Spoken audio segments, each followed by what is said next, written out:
No. Discriminación. Discriminación, ¿vale? Ojo, para su examen, epicrítico, tacto fino, discriminación. Cuando hablamos de discriminación del tacto, quiere decir que la zona que recibe el estímulo tiene la capacidad de percibir en dónde se está aplicando, cómo se está aplicando y con qué se está aplicando, ¿vale? Cuando hablo de dónde, es decir, yo le puedo preguntar al paciente, mencióname la zona en la cual se está aplicando el estímulo y te dice la zona específica. ¿Cómo se está aplicando? ¿No? Pues siento una sensación de presión, una sensación de vibración. ¿Con qué? Se siente una sensación de punta, un objeto romo, una cosa plana, pero te hace referencia directa de cuáles son los estímulos que está recibiendo, ¿vale? Por eso se dice que es tacto fino de tipo discriminativo, es decir, que se puede observar claramente de qué tipo de tacto estamos hablando. Los receptores que por experiencia o excelencia van a dar tacto epicrítico son Meissner y Pacini, que van a ser receptores de tipo fásico. Cuando hablamos de fásico, quiere decir que da una respuesta rápida, una respuesta inmediata. Por lo tanto, cuando hablamos de tacto epicrítico, quiere decir que la estructura es capaz de percibir los estímulos sin problema, ¿vale? Protopático, hablamos de una sensibilidad de tipo grueso, ¿vale? Sensibilidad gruesa, mencionamos que la sensibilidad gruesa es la incapacidad que se tiene para discriminar un estímulo. ¿A qué nos referimos con discriminar un estímulo? Bueno, que no puedo determinar claramente qué lo está generando, cómo lo está generando y por qué lo está generando, ¿va? Y entonces mencionamos tacto protopático, tacto grueso, no discriminativo. Es decir, el paciente me puede decir, siento que me tocaste, pero no sé en qué zona. Oye, pero estoy en la espalda. Sí, pero no sé si arriba o abajo, ¿vale? ¿Quiénes serían los responsables del protopático? Merkel, terminaciones libres y corpúsculos de Ruffini. Son los principales. Ahora, ojo, ¿por qué mencionamos que o cuáles son las zonas de tacto grueso? Según el homúnculo de Penfield, nosotros tenemos zonas de mayor tamaño y zonas de menor tamaño, ¿se acuerdan? Que el homúnculo era un pequeño hombrecillo que tenía como deformidades, ¿no? Tenía unas manos muy grandes, pies muy grandes, cara muy grande, pero el tronco era súper chiquito. Y te dice el homúnculo, bueno, mi forma va a depender del tipo de estímulos o del tipo de sensaciones que yo pueda percibir, de tal manera que aquellas estructuras de mi cuerpo que tienen un tamaño mayor van a ser zonas altamente sensibles, y aquellas zonas de mi cuerpo que van a tener un menor tamaño van a ser zonas poco sensibles. Al ser zonas poco sensibles, pues automáticamente mencionamos que la estructura es incapaz de determinar con facilidad cuál es el estímulo que se está aplicando, ¿ok? ¿Podemos avanzar? Sí, profesora. Sí. Si todo ha quedado claro, menciónenme qué receptor representa cada imagen.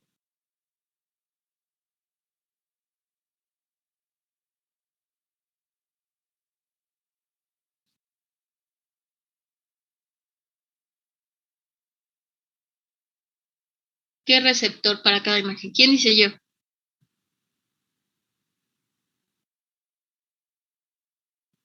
De Meissner y Pacini.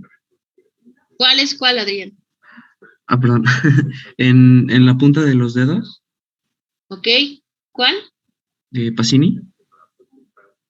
Ok, vamos a ver ahorita si es cierto. ¿Cuál otro? Dime todos. En el diapasón. Dices que acá Pacini, ok. 100 mexicanos dijeron que Adrián dice que Pacini. ¿Qué más, Adrián? En el diapasón. Ajá. El del pie. Creo. Sí, es el del pie. No. Rápido, Adrián, por tu exención de este semestre, por tu 10. No. No es cierto. ¿No? ¿Alguien que le quiera ayudar a Adrián? Meissner. Trujillo, adelante. El pie, según yo, sería de Ruffini porque se detecta el objeto, y el del braille sería de Meissner porque es de contacto, y con los otros dos sí no sé. Velázquez. Sí, también iba a decir lo mismo, que el de los pies iba a ser de los corpúsculos de Ruffini y el de la yema de los dedos, bueno, la última imagen, que es el de Merkel. Merkel. Monse. Yo digo que el de los pies es de Meissner. Bueno, yo siento que les está haciendo como tipo vibración, entonces siento yo que es de Meissner. Y en nosotros sí estoy de acuerdo con mis compañeros. ¿Pero cuál? ¿Pacini, Meissner o Merkel? Ah, en el de los dedos es de Pacini. Catalina Cebo. Bueno, aparte de los que ya dijeron, la que está haciendo yoga, creo que es el uso muscular. Ok. Brizuela. Sí, yo también iba a decir que la que está haciendo yoga es de uso muscular. Vale. Vamos a ver si es cierto. Tan, tan, tan. No. Ojo, ¿qué habíamos dicho? Primero, en el del diapasón, señores, hablábamos de que los Pacini son aquellos que van a detectar vibraciones. El diapasón es un elemento, esta partecita de la Y, voy a tomarlo del mango y la Y la voy a golpear contra la mano y automáticamente genera vibraciones, ¿vale? Se coloca en una zona específica porque esta técnica que está mirando en pantalla es una prueba que se hace en ortopedia. ¿Qué es lo que busco? A la hora que se coloca el diapasón en contacto con el hueso, si el hueso percibe de forma adecuada las vibraciones, el hueso está completo. Pero si la estructura ósea tiene mucho dolor, automáticamente hay una fisura o una fractura, ¿vale? Es la forma de detectar fracturas o fisuras en huesos pequeños, hablando de falanges, metatarso, ¿vale? Y entonces, ¿qué mencionamos? El Pacini es capaz de percibir presiones profundas y vibraciones rápidas. ¿Qué cantidad de vibraciones? Pues hablábamos hasta 400 Hz de frecuencia, ¿no? De ahí, yo les puse una tablita que decía, me voy a regresar tantito para que digan, ¿quién sabe qué fumó la profa? ¿Por qué pone eso? Si yo digo, ¿qué es esto? Bueno, yo les di una tablita específica y hasta les puse en rojo y es esta, no por algo la hice. Le puse en rojo, en negro, perdón, ya estoy daltónica. Detecta presión y vibración, detecta tacto grosero y dolor rápido y frío, detecta deformación mecánica, detecta movimientos de objetos en la piel, detecta rotación de articulaciones, ¿ok? Y entonces, ¿qué pasa? ¿El Pacini está detectando presión y vibración? Sí, ¿no? Cambios rápidos de estímulos, sí, porque se está aplicando con el diapasón. Después, si me regreso para que te acuerdes, y vamos con este, ¿no? Nos vamos acá, tacto discriminativo, te dice que son los Merkel, ¿ok? ¿Y qué te dice aquí arriba? Si nos vamos con el Merkel, deformación mecánica continua de la piel, ¿vale? Cuando nosotros hablamos del braille, automáticamente yo puedo identificar las deformaciones que se pueden producir en algunas zonas. Y además de ello, mencionamos, pueden ser Merkel o pueden ser Meissner, cualquiera de los dos, dependiendo. Si solamente voy a tener contacto, me quedo con Merkel. Si voy a determinar y voy a determinar movimientos completos sobre estructura, me voy por Meissner, ¿ok? ¿Dónde están más desarrollados ambos? En lo que sería la piel glabra. ¿Va que va? Y ya finalmente vean aquí, Ruffini son rotaciones articulares y ya, ahí me quedo y me voy a esto. Entonces, ¿qué pasa? En el caso de Merkel, pues ya mencionamos, tacto discriminativo, ¿no? En la yema de los dedos, sí, ojo, solamente voy a tener el contacto. Pero si yo ya quiero hacer un contacto más movimiento, ya me voy con Meissner, directamente en la yema de los dedos, ¿va? Aquí solamente es el contacto, nunca hay movimiento ni nada. Tacto por vibraciones o tacto fino, tacto por contacto, me voy con Meissner, porque automáticamente la mano del bebé pues tiene contacto sobre la superficie. No genera presión, no genera vibración ni nada, es el único contacto. Y Ruffini, ¿por qué Ruffini tiene que ver con el estiramiento? Porque mencionamos que Ruffini participa en la rotación articular, ¿no? ¿Por qué no puede ser uso muscular, profa? Mencionamos que el uso muscular y el órgano tendinoso de Golgi única y exclusivamente participan como sensores de ¿qué? De tensión, ¿vale? Y cuando hablamos de sensores de tensión, sensan la longitud que tú le aplicas al músculo o al tendón en alguna tarea, ¿vale? Aquí está haciendo un estiramiento, estoy de acuerdo, está elongando tejido, pero está elongando tejido a tolerancia, ¿no?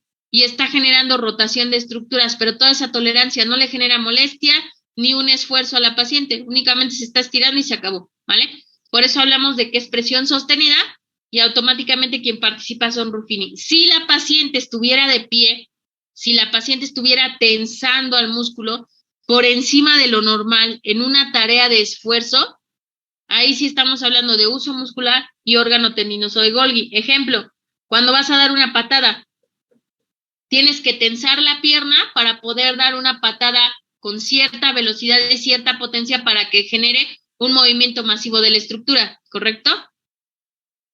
¿Sí queda claro entonces? Y ojo, acuérdense, aquí solamente estamos hablando de contacto, vibración, presión.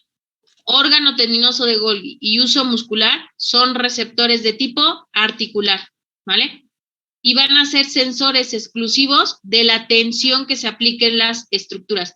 Cuando yo hablo de tensión es porque el paciente se encuentra realizando una tarea, ¿vale? Una tarea que solicite esfuerzo y que solicite de igual manera un movimiento mayor o un movimiento más allá de lo considerado como normal. ¿Queda claro?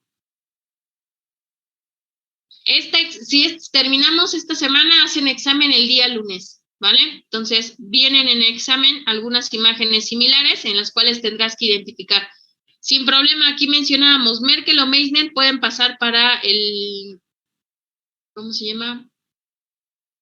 Para la lectura en braille. Lo que tendrías que especificar es qué hace cada uno. Aquí te especifico Merkel porque es tacto discriminativo, ¿vale? Pero si tú dices que se la va a pasar leyendo, que va a generar movimientos sobre los objetos, bueno, pues ya te vas por Meissner, ¿no? Porque está realizando un movimiento completo. Entonces, si tú me quieres poner alguno de los receptores, pues manéjame cuál es la función que va a cumplir en el tejido. Seguimos avanzando. Ahora, eso fue sensibilidad somática, pero también tenemos sensibilidad vibratoria. Cuando hablamos de sensibilidad vibratoria, pues vamos a hablar de ciertas características que se pueden medir en la sensibilidad. Me parece que ya la dejé entrar, Dani. Ah, no, ya voy. Ya. Entonces, ¿qué tendríamos en esa sensibilidad vibratoria? Para empezar, tendríamos palestesia.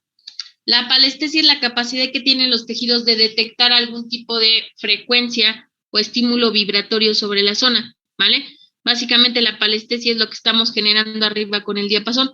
Este diapasón que están viendo es el de 255, 56, si no mal recuerdo, ¿vale? Si se dan cuenta, es una estructura pues bastante amplia, está muy ancho el diapasón y eso sirve bastante pues para generar cambios o vibraciones sobre el tejido. Agudeza táctil, mencionamos que la agudeza táctil es la capacidad que se tiene de poder detectar formas, ¿vale? Sobre diferentes objetos. Y de ahí nos vamos a la esterognosia. La esterognosia es la capacidad de identificar las formas de los objetos a partir única y exclusivamente de la sensibilidad. Entonces mencionamos, en el caso de la sensibilidad, pues yo puedo tocar objetos y única y exclusivamente con el hecho de tocarlos, de palpar al objeto, yo voy a dar respuesta de a qué tipo de objeto me refiero, ¿vale? Y después nos vamos con la grafoestesia. Grafos, describir, gráficos, trazos sobre una superficie. Estesia, la sensibilidad para detectar esos gráficos. Recuerden que tienen que entregar su glosario, aquí ya tenemos más palabras. Y entonces mencionamos, automáticamente vamos a tener grafoestesia, que es cuando nosotros sobre la palma de la mano remarcamos o resaltamos la forma de una letra. A, B, C, la del abecedario, la de las vocales, la que quieras. Pero lo vas a hacer con un objeto de punta roma, básicamente con la punta del lápiz. Entonces marca sobre la palma de la mano el paciente con los ojos cerrados y mencionamos, bueno, aquí vamos a valorar grafoestesia. ¿En qué zona? En piel glabra. ¿Cómo lo voy a valorar? Hago el marcaje y le pido a mi paciente que me indique qué letra es la que marqué. Si el paciente no da con la letra a la tercera ocasión o al tercer intento, pues ese paciente tiene alteración en la grafoestesia. ¿Qué quiere decir? que posiblemente tuvo algún corte, alguna lesión en la palma de la mano, y eso es lo que está impidiendo que el paciente tenga una percepción adecuada de lo que se está trazando en la palma de la mano, ¿vale? O incluso con una simple fractura. Le preguntamos, no, pues sí tuvo una fractura, es la razón por la cual no detecta los estímulos. Y finalmente la agnosia, que la agnosia ya les había dejado el concepto, y agnosia significa la incapacidad de detectar los estímulos somatosensoriales de forma adecuada. ¿Qué quiere decir? Uno de los claros ejemplos es la agnosia visual. En pantalla ustedes están viendo cómo el paciente tiene una manzana roja. Me voy a acercar un poco para que puedan observar. Tiene una manzana roja, pero automáticamente no detecta el color de la manzana. O bien, le ponen un plátano y sensitivamente el paciente dice que se trata de unas uvas. Agnosia es la incapacidad de determinar la forma o los objetos a través de los estímulos somatosensoriales. ¿Vale? Y viene la pregunta, ¿en qué zona del cerebro tenemos la lesión que podría generar una agnosia en el paciente? Porque no se da por cosa divina. Uno de los lóbulos está dañado. ¿Cuál sería?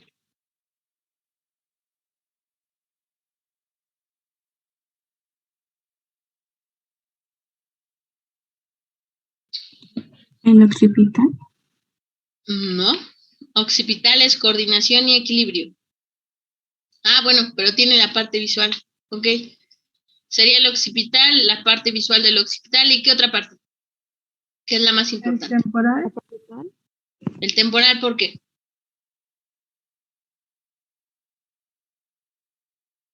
Adelante, Otto. Puede ser el parietal, ¿Por qué el parietal? porque es el sensitivo y a lo mejor un poco también del lóbulo frontal que tiene que ver con la memoria. Exacto, ¿vale? Frontal es asociación de la información y parietal, recordemos que a nivel del giro dentado, giro medio, el parietal tiene dos áreas, somatosensorial S1 y somatosensorial S2. S1, ¿qué habíamos dicho de la fiesta de los foráneos? S1 recibe, S2 codifica, ¿no? Entonces, cuando hablo de la agnosia visual, por ejemplo, esta que tenemos aquí, ¿cuál sería? ¿Recibe el estímulo? Sí lo recibe. ¿Lo codifica de forma adecuada? No lo codifica. Entonces sería área somatosensorial 2 del parietal y el área frontal, que recordemos que el área frontal es asociación de la información. ¿Podría intervenir el occipital? Tal vez, podría ser una de las causas, pero ojo, el occipital solamente en el sentido de que visualmente no vea el objeto, pero sí lo está viendo, ¿vale? Recordemos que el occipital se encarga de controlar el quiasma óptico, lo que sería la vía óptica, pero pues el paciente está viendo el objeto. Entonces, por eso occipital, pues, a lo mejor veo un poquito borroso, pero la agnosia tiene que ver más con que yo tengo el objeto enfrente y lo desconozco. ¿Va? Ahora, ya que tenemos esto, seguimos avanzando. ¿Cómo voy a valorar la sensibilidad de mis pacientes? Hay algo que se conoce como mapa dermatómico. Un mapa dermatómico es aquel mapa que está formado por dermatomas. ¿Qué son los dermatomas? Porciones de la piel que están inervadas por fibras nerviosas, ¿vale? Y esas porciones de la piel que están inervadas por fibras nerviosas van a ser las responsables de indicarme qué porción de la médula espinal está dañada. Automáticamente, cuando yo trato de hacer una exploración sensitiva, pues lo que voy a hacer es ir a valorar directamente los dermatomas. ¿Cómo se valoran los dermatomas? Bueno, en primera instancia mencionamos que cada dermatoma tiene una zona a la cual está inervando, ¿correcto? Entonces, la fibra nerviosa T1 inerva toda esta zona. Bueno, voy a cambiar de color. T1, todo esto. T3, T4, T6, T8, L4, L4, L5, L2, ¿vale? ¿Cómo hago la estimulación para poder valorar dermatomas? Bueno, básicamente voy a cortar mi cuerpo en dos con una línea sagital y entonces, dependiendo de lo que quieres valorar sensibilidad, tacto fino o tacto grueso. Si quieres tacto fino, te vas por una textura más fina, ¿no? Un algodón. Y vamos a hacer el pase de medial a lateral, de medial a lateral, De medial a lateral. ¿Cómo se califica la valoración? Presente, ausente, ¿vale? Nada más. Ahora, ya que haga la comparativa, al final digo, ¿de qué lado sentiste más? ¿Del derecho o del izquierdo? No, pues que del derecho. Bueno, la otra forma también es aumentado, disminuido o normal. Una vez que ya tenemos la valoración de ambos lados, comparo. ¿Está aumentada la sensación, está disminuida o es normal para ambas zonas? ¿Vale? ¿Cómo valoro los dermatomas? Puede ser tacto fino o tacto grueso, algodón, el cepillo que trae su martillo de exploración, la aguja directamente, ¿vale? Y siempre los pases tienen que ser de medial a lateral porque estás valorando, ¿ok? Si tú quieres generar estimulación sobre el paciente, te vas en sentido contrario a las vellosidades. ¿Ok? Ahora, ¿en dónde aparece principalmente este mapa dermatómico? En una prueba que se conoce como la prueba de Asia. Asia, así como se escucha, A-S-I-A, es una prueba de valoración neurológica para pacientes con lesión medular. Lo tengo que hacer para todos, principalmente para paciente neurológico, para determinar en caso de un golpe en dónde se encuentra la lesión. Ejemplo, hay pacientes que si van en la combi y van dormidos, ¿no? El típico alumno que ya regresa a casa después de mucho tiempo y se duerme en la combi. Bueno, pues resulta que la combi brinca, ¿no?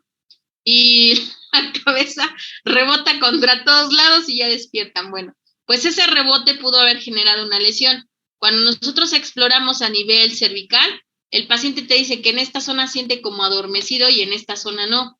Bueno, pues ese golpe que se dio en la combi ya nos hace referencia de que esta zona puede tener una compresión nerviosa. De ahí la falta de sensibilidad o la posible disminución, hormigueo, cansancio, dolores de cabeza, náuseas, ¿vale? Porque posiblemente toda esta zona está lesionada. Entonces, ¿qué es lo que tengo que hacer?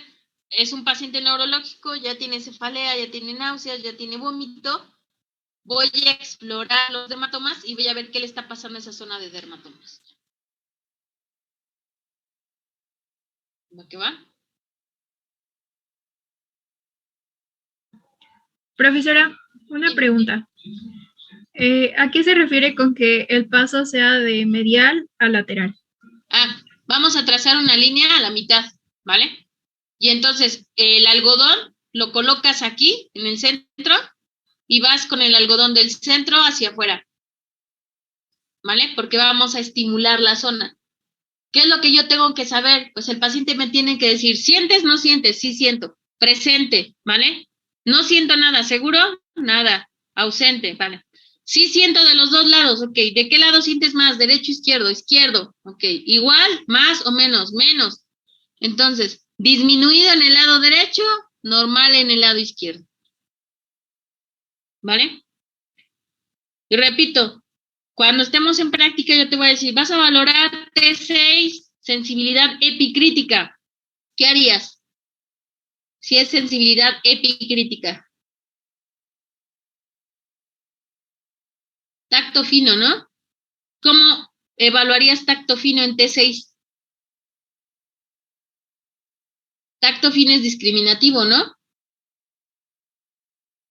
Tienes una aguja en el martillo de reflejos. Sacas la aguja, no se la vas a clavar, vas a pasarla lateral sobre la zona, ¿vale? O vas a colocar apenas si tienes contacto con la estructura, ¿no? Eso sería tacto fino, que discrimine qué estímulo le estoy aplicando. Tacto grueso, utilizas a lo mejor una goma, la colocas sobre la zona y que te diga, ¿no?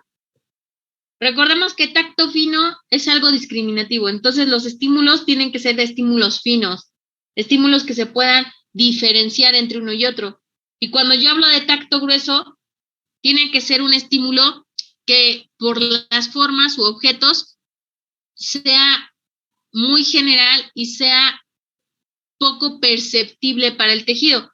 Por eso les mencionaba, una goma, un celular sobre la zona, ¿qué más? A veces llevan unas libretitas, pues una libretita, ¿no? O sea, cosas que sean grandes y que no tengan como una forma tan definida que se puedan confundir. ¿Ok?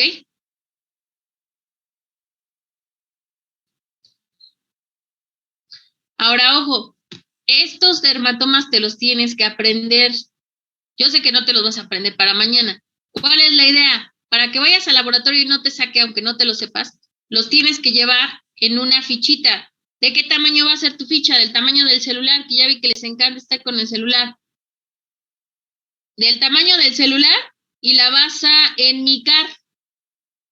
O le pones contact o lo que quieras, pero que esté presentable, ¿ok? Para cuando la traigas. Y la tienes que andar trayendo como si fuera tu llavero. Si quieres atrás del celular, lo dibujas o como quieras, pero tienes que traerlo visible, ¿vale? ¿Cuál es la idea? A lo largo de las prácticas voy a estar mencionando dermatomas y tienes que saber de qué dermatoma estoy hablando. Si no te la aprendiste de memoria, te vas a ver tu fichita y me dices, pero la tienes que estar presente de tal manera que después de tanto preguntarte ya ni vas a ver la foto, ya te vas a acordar, ¿vale? De tal manera que si yo te digo, pues Susana, vas a valorar a Otoniel el dermatoma S4, y Susana, sí, profa. Bueno, pues con eso, Susana ya está mal. ¿Por qué? ¿Dónde queda S4? Si quién sabe, profa, no lo he visto. Ya les mandé una tarea de dermatomas, ¿no? ¿Otoniel se va a dejar valorar S4? No creo.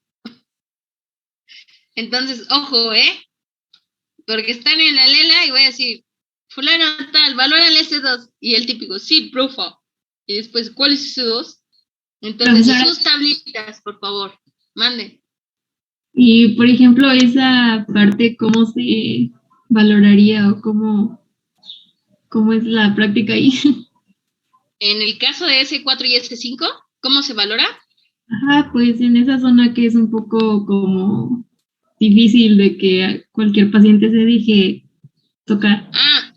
Se valora por tacto. Te pones el guantecito y vamos directamente por tacto. ¿Vale? Automáticamente, ya si hablamos de S5 sería zona anal. Para valorar sensibilidad, yo tengo que utilizar guante, selecciono el dedo más pequeño, normalmente es el anular o el índice, y automáticamente hago tacto sobre la zona, ¿vale? Normalmente es la prueba que se les hace a los hombres, por ejemplo, cuando se busca algún tipo de cáncer de próstata o así, se hace tacto de esos dermatomas, de S3, de S5 y de S4. S3, normalmente se toca miembros genitales, se palpan y automáticamente se le indica al paciente si percibe o no percibe la sensación. Y en el caso de S3, se palpa por fuera a nivel anal y también se puede hacer o se puede introducir dedos para verificar sensibilidad a cada una de las caras del ano. Normalmente esas pruebas también son muy comunes en la cárcel o cuando hacen la prueba para el examen militar, los chicos, antes de que hagan pruebas se les hace una exploración física, pues les hacen esa exploración para verificar algún tipo de daño a nivel de genitales, principalmente en testículos. Hay una alteración que genera que un testículo esté más elevado que otro. Ahí puede tener el paciente algún tipo de quiste o tumor. Entonces, por eso se hace la valoración en S3. Si se detecta algún crecimiento anormal, alguna malformación o incluso el ascenso y descenso de uno en otro, pues ese paciente no pasa la prueba y algunos estudiantes por eso no pasaron su examen militar. Obviamente, pues qué bueno que se los detectaron porque se van a hacer la prueba y sí, en efecto, tienen alguna malformación por nacimiento y hay algunos que tienen que someterse a cirugía y llegan a terapia física, sí llegan porque automáticamente se hace el corte en ingle y se genera un acortamiento de aductores. Entonces el paciente después de la cirugía termina con una marcha en este patch que es como que cojeara. Entonces llega a fisioterapia para que el fisioterapeuta genere una elongación de aductores y le enseñe a realizar una marcha correcta, ¿vale? En el caso de anal, repito, también lo hacen en el examen militar. En el caso de fisioterapia, lo podríamos llegar a realizar en lo que sería terapia manual cuando hay pacientes que llegan y te dicen que a la hora de sentarse tienen mucho dolor, ¿vale? Ejemplo, no hablando de hombres, me han tocado más mujeres. Ahorita me llegó un caso de una chica que tiene 3 meses de embarazo pero no se había dado cuenta que estaba embarazada, entonces en la primera semana de embarazo se fue a nadar, caminó por un empedrado, obviamente donde pasaba la lagunita o no sé qué era, se resbala, la jalan de tirón, ya no pegó completamente las pompas con las piedras, pero pues sí tuvo como ese tirón, ¿no? Entonces han pasado 3 meses y conforme al mes ha ido aumentando la sensación de dolor en los glúteos, justo en la línea glútea. Entonces, ¿qué pasa? Ahorita en el tercer mes que ya aumenta un poco más de peso, ella es, igual tiene que hacer actividad en computadora y estar frente a la compu varias horas y no tolera estar sentada. Automáticamente se pone una almohadilla como tipo dona para poder tolerar el peso. Pero ¿qué pasa? Lleva apenas 3 meses, ha aumentado a lo mejor 5 kilos si quieren, y el dolor ya es de valor 9. Recordemos que el valor en escala de EVA es de 0 a 10. Un valor de 9 ya es muchísimo. A la hora que se hace el tacto con ella, por ejemplo, como el dolor es muy fuerte en la línea de los glúteos, tienes que hacer tacto por recto. Te colocas guante, obviamente pides permiso, consentimiento informado ante todo, y ingresas. Tampoco es que introduzcas todo el dedo, es una mínima parte. Lo que nosotros como oficios hacemos es palpar al coxis, ¿vale? Normalmente el coxis en la mujer, cuando te caes de sentón, también en los hombres, lo que hace el coxis es que el coxis normal o anatómicamente, el coxis tendría que estar así, ¿vale? Pero cuando te caes, el coxis queda de esta manera, queda lateralizado hacia adentro, ¿vale? Entonces, a la hora que ella se sienta, pues obviamente tiene mucho dolor porque está comprimiendo al coxis. El fisio que tiene que hacer con el dedo, tiene que jalar al coxis hacia afuera y tiene que colocarlo en la misma posición que el sacro, ¿vale? Es una técnica rápida, tampoco creen que están ahí, jale y jale, no.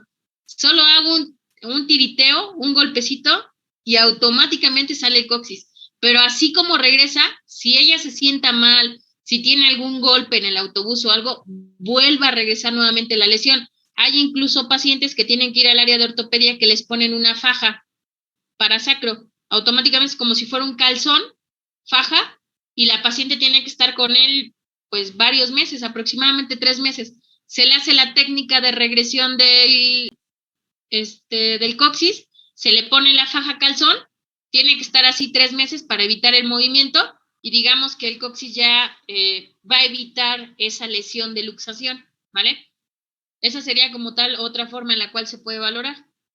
Repito, no se introduce tanto el dedo, es menos de 1 centímetro, se palpa directamente el coxis, vemos que está lesionado, se aplica un poco de calor sobre la zona y retraemos la estructura ósea. Es un movimiento rápido, inmediato y se acabó. Pasan 1 o 2 semanas, vuelves a hacer la exploración para verificar que la estructura ósea ya esté en una colocación correcta y ya, con eso queda la... ¿Qué pasó, Andy? También es, por ejemplo, en el prolapso rectal también se hace igual, ¿no? Sí, pero va a depender cuál es la causa. ¿Vale? Por ejemplo, en la parte anterior, en el caso de mujeres, tendríamos a nivel vaginal también S3. ¿Cuándo valoraría a nivel vaginal a una mujer en dermatomas? Cuando tenemos prolapso uterino. El útero, en las mujeres, después de 3 partos, sobresale de los labios vaginales, tal cual como si fuera una pelotita. Entonces, ¿qué hacemos? Tenemos que hacer tacto sobre la zona, primero sobre labios para verificar si tiene sensibilidad y después sobre la estructura para verificar si hay dolor o no. Y tal cual, las pacientes sujetan el guante e introducen nuevamente el útero hacia interno. Entonces, sin problema, se puede realizar, pero te repito, dependiendo de cuál es la causa. Normalmente el prolapso uterino es después de cierta cantidad de embarazos. Al tercer embarazo o cuarto es cuando ya presentan un prolapso uterino importante, ¿vale? Hay algunos otros que, seamos sinceros, también se produce por introducción de objetos inadecuados. Hace poco veía un reporte de una mujer que tenía en la vejiga, tenía un vaso. Se introdujo un vaso por la zona vaginal y se quedó. Obviamente un vaso pequeñito, ¿no? Pero repito, hay que saber cuál es la causa por la cual se está generando el prolapso. Entonces, si es una causa como la que les digo, de la chica que cayó, obviamente está embarazada, pues tiene el daño, pues sí.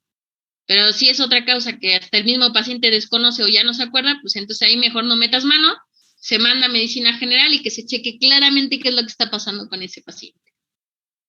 Este tipo de técnicas que les menciono no se hace en cualquier lugar. 1. 2, se hace con consentimiento informado. 3, se hace con trabajo multidisciplinar. En el caso de la paciente que les digo, la ginecóloga primero realizó el ultrasonido para verificar cómo está el bebé, porque el dolor, obviamente dice que también le duele mucho la pancita, entonces como el coxis está levantado, pues puede estar pegando con la base del feto. Entonces, se tiene que hacer un estudio primero para ver cómo viene el producto, cómo está el producto, porque no le podemos aplicar cosas por aplicar. ¿Vale? Si el paciente lleva años con la lesión, tenemos que valorar cuántos años. El peso del paciente es muy importante. Si el paciente tiene un grado de obesidad, podemos nosotros hacer la técnica, pero automáticamente en menos de 2 días vuelve a regresar el huesito a la posición original. Entonces, recordemos que es una técnica invasiva, que tampoco muchos fisios están acostumbrados a hacer ese tipo de técnicas. Entonces, lo más adecuado es que primero cheque el especialista y ya después lo pase. En mi caso, de la paciente que les digo de embarazo, primero estuvo con la ginecóloga, con Figueroa, una gine con la que trabajamos, Claudia Figueroa, del Puebla, la checó, la observó, no, pues si se puede, va, se hace la técnica. No se puede, se tiene que esperar la paciente y se tienen que utilizar diferentes cuidados hasta que nazca el producto, ¿vale? Pero no puedes meter mano así porque sí. En el caso del examen militar para los hombres, pues igual ahí se les pide su consentimiento informado, e incluso he tenido estudiantes que me dicen, no, profe, se siente horrible, porque hay algunos que sí son demasiado invasivos o ni siquiera tienen cuidado. ¿Pueden llegar a lastimar? Sí pueden llegar a lastimar. De hecho, cuando se hace la examinación en hombres, procuran que comúnmente la exploración la haga una médico mujer, porque digamos que es mucho más sensible para el tacto, ¿vale? Entonces sí se hacen esas exploraciones, pero en casos muy específicos. ¿Va que va? Sí, profa. Bueno, tenemos alteraciones de la sensibilidad. Ya nada más para confirmar. Hipoestesia, ya se lo saben. Hipo, disminución, ¿no? Disminución de la sensibilidad.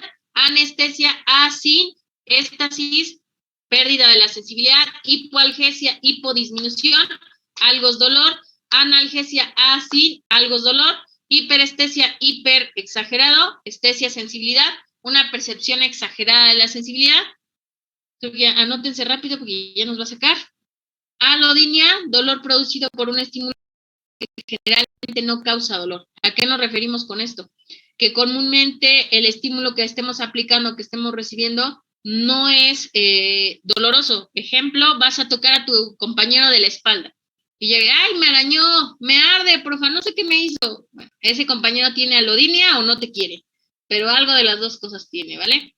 Disestesia, pues percepción anormal o desagradable de la sensibilidad o que no presenta una sensibilidad completa.